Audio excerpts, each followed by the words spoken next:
Sikap mantan Menteri Susi diisukan masuk bursa cawapres Anies. Beredar kabar nama Susi Pujiastuti masuk bursa calon wakil presiden mendampingi Anies Baswedan. Apalagi keduanya bertemu secara langsung pada Senin 24 Juli 2023. Terkait hal itu, mantan Kementerian Kelautan dan Perikanan memberikan responnya. Susi Pujiastuti membeberkan isi pembicaraan dengan bakal capres dari Koalisi Perubahan untuk Persatuan tersebut. Ia bertemu mantan Gubernur DKI Jakarta di Pangandaran, Jawa Barat. Susi mengaku berbicara beragam topik bersama Anies.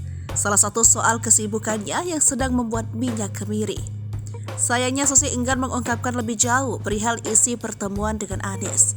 Ia berdalih saking banyak yang diobrolkan ia jadi lupa. Saat ditanya apakah Anies turut membicarakan perihal cawapres, Susi tidak menjawab.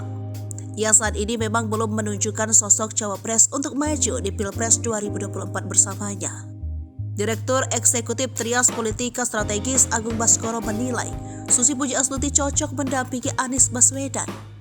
Kedisiplinan Susi dalam menjaga laut saat menjabat sebagai menteri relevan dengan narasi perubahan yang digaungkan Anies. Agung menyampaikan Susi berulang kali berhadapan dengan banyak pihak, baik di internal kabinet, luar kabinet, maupun negara-negara asing yang terganggu karena begitu disiplinnya Susi menjadi laut Indonesia.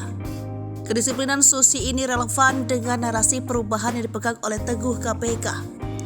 Hanya saja, Agung meragukan apakah Susi bisa merekatkan KPP atau malah membubarkan koalisi tersebut. Sebab PKS dan Demokrat yang tergabung ke dalam KPP memiliki nama cawapres yang diusung. Agung menyebut Susi kerap muncul dalam orbit 10 besar cawapres potensial. Dia menduga pasangan Anies Susi bisa menjadi penantang paslon lain jika terrealisasi.